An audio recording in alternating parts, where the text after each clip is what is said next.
Welcome back viewers, मैं pastor बिशारत Khan programme बेदारी revival में एक बार फिर से आपको खुशामदीद कहता हूं। और ब्रेक पर जाने से पहले हम अपनी अजीज़ बहन जो कि स्टाफ नर्स हैं रिफत शकील, हम उनसे गुफ्तगू कर रहे थे और हमने उनकी ज़िंदगी के बारे में जाना कि जब वो टीन एज में ही थी तो उनके वालिदैन खुदावंद में सो गए, लेकिन इसके बावजूद उन्होंने अपनी स्टडी को भी जारी रखा। उन्होंने मेहनत की, बेदिल नहीं हुई बल्कि हिम्मत की और खुदावंद ने उनके लिए राहों को हमवार किया और ख़ानदान से दूर ट्रेनिंग की और आज खुदा का शुक्र अदा करते हैं कि वो गवर्नमेंट सर्विस कर रही हैं। सो सिस्टर जी, बहुत सारी मसीही बच्चियां हैं जो इस वक्त ज़ेर तालीम हैं और ख़ास तौर पर जो हमारा टीनेज दौर होता है जब 7th 8th या 9th, तो उन बच्चियों को आप क्या सजेस्ट करेंगे कि अगर वो इस फील्ड में आएँ तो उसके लिए क्या क्राइटेरिया है या किस तरह से उनको मेहनत करनी चाहिए?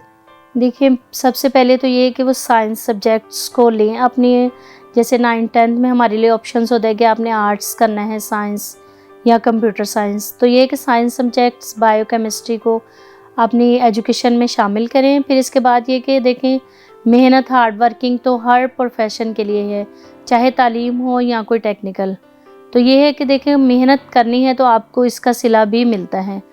तो ये है कि पहले अच्छे नंबरों से मैट्रिक पास करें। जिसके बाद अब तो है कि एफएससी में एडमिशन, एफएससी प्री मेडिकल करने के बाद फिर नर्सिंग के किसी भी मेडिकल के किसी भी प्रोफेशन में आप जा सकते हो। बहुत सारे बच्चे या बच्चियां, उनका मकसद सिर्फ पास होना होता है कि हम बस मैट्रिक कर जाएं, वो चाहे कम नंबर हों या ज़्यादा नंबर हों। तो कितने मतलब मैक्सिमम मार्क्स का लेना ये कितना ज़्यादा ज़रूरी है? ये देखिए, ये तो है कि पेरेंट्स को इनकरेज करना चाहिए बच्चों को, और थोड़े देखिए वसाइल भी पैदा करने चाहिए कि अगर बच्चे आपके पढ़ाई में कमज़ोर हैं तो आप कोई एकेडमी ज्वाइन करवाएं या कोई। देखिए, अगर पेरेंट्स तवज्जो करेंगे तो उस बच्चों के लिए कोई भी काम मुश्किल नहीं है।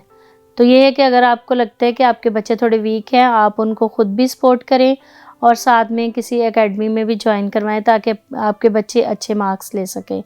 और ये कि वक्तन फ़वक्तन पेरेंट्स से भी बातचीत तो होती रहनी चाहिए ताकि बच्चों का फीडबैक मिल सके।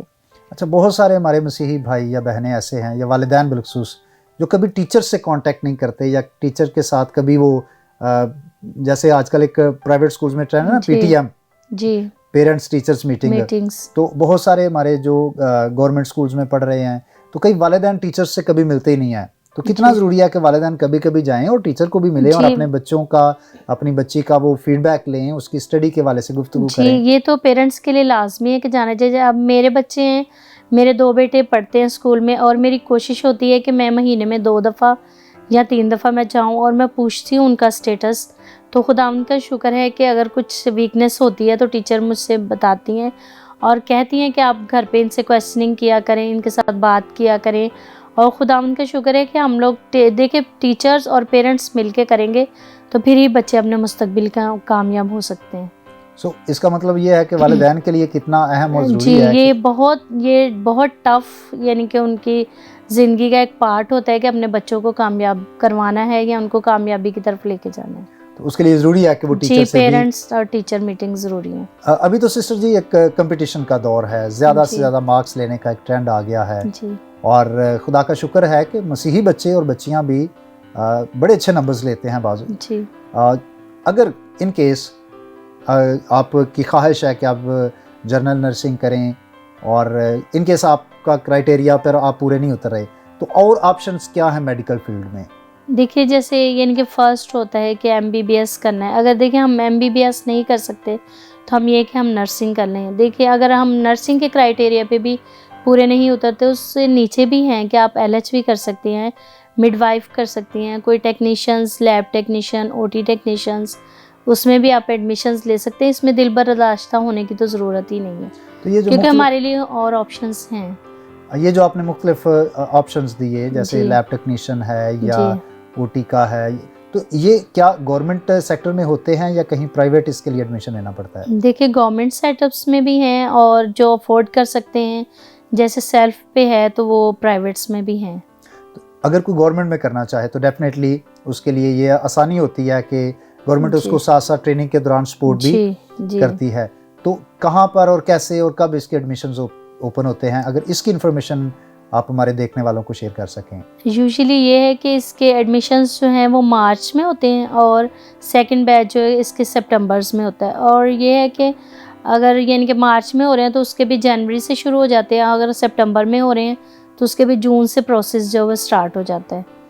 तो ये कि थोड़ा सा ये इसके न्यूज़पेपर्स में भी ऐड आते हैं, और अगर बंदा जाके खुद इन्फॉर्मेशन ले ले, HR डिपार्टमेंट तो अब हर हॉस्पिटल्स में है, तो वो ज़्यादा इजी हो जाता है। एज ए स्टाफ नर्स जब आप काम करती है तो जी। लोगों के रवैये आपके साथ कैसे होते हैं? देखिए पेशेंट्स तो फिर पेशेंट्स हैं, उनको हम कुछ कह नहीं सकते। जी, हम मसीही होते हुए, मसीही रवैया अपनाते हुए उनको मैं डील करती हूँ, और खुदावंद का शुक्र है कि कभी किसी भी पेशेंट ने कोई कंप्लेन नहीं की, और हमें भी एक इंटरनल सेटिस्फेक्शन होती है कि हमने अपने काम को पूरा किया है। जैसे कि डॉक्टर्स हैं, उनके लिए मसीहा का लफ्ज़ इस्तेमाल जी। किया जाता है, और हम जानते हैं कि वजह यही है कि वो बीमारों को अच्छा जी। करते हैं, उनका इलाज मुआवजा जी। करते हैं। और हमारे मसीह खुदावंद ने भी बीमारों को अच्छा किया, जी। उन्होंने तरह तरह की जी, जो बेशक। लाइलाज बीमारियां हैं उनसे भी लोगों को शिफा बख्शी।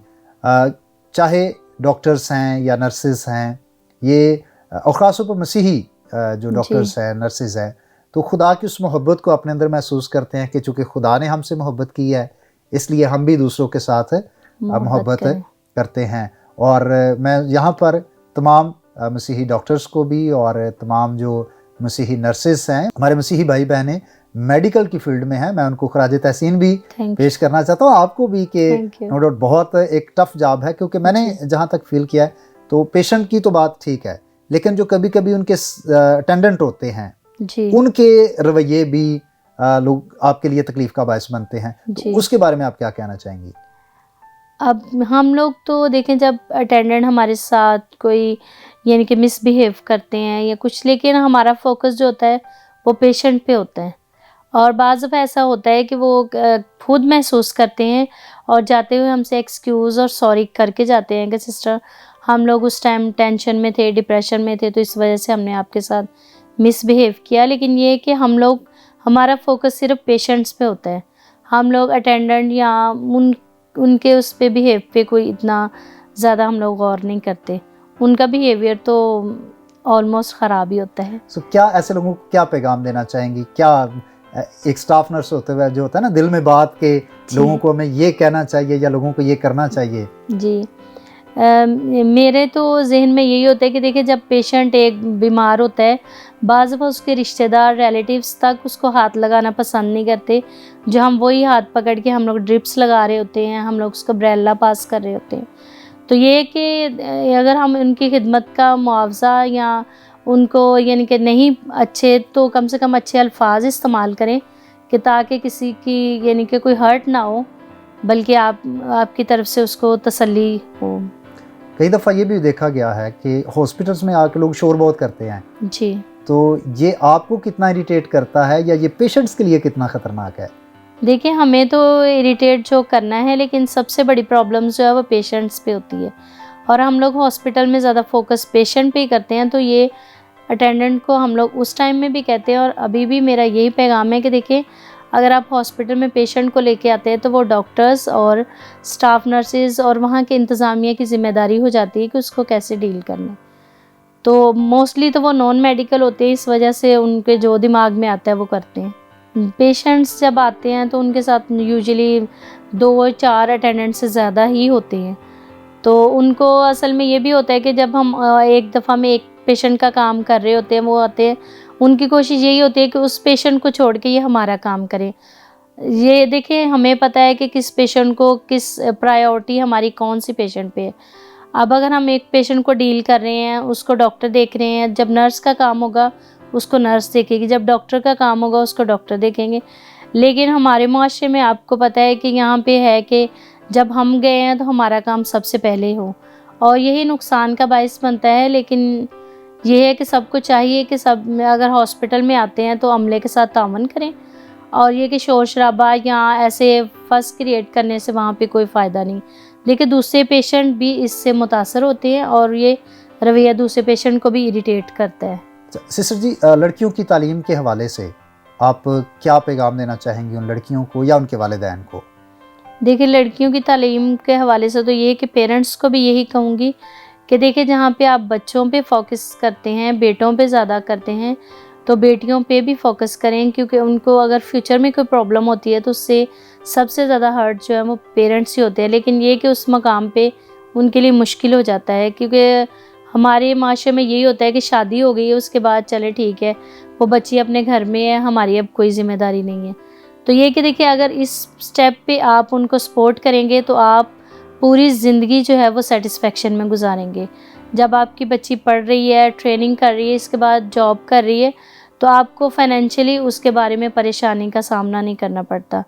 तो मेरी लड़कियों से भी यही रिक्वेस्ट है कि देखिए आप जो है गैर ज़रूरी सरगर्मियां हैं, जैसे आजकल सोशल मीडिया का है, ड्रामे हैं, उसके बाद टेलीविज़न है, इसके बाद मोबाइल्स हैं, तो अगर जहाँ तक हो सकता है हम अपनी एजुकेशन को प्रायोरिटी दें, ताकि ये जो है ये हमारे पास सिर्फ टाइम पास के लिए है, ठीक है, लेकिन ये एक लिमिटेड उसमें टाइम में अच्छा लगता है। तो ये कि आप स्टडी करें, आगे बढ़ें, ताकि आप अपने पेरेंट्स का और खुदावंद के नाम को इज़्ज़त और जलाल देने के लिए आगे बढ़ें।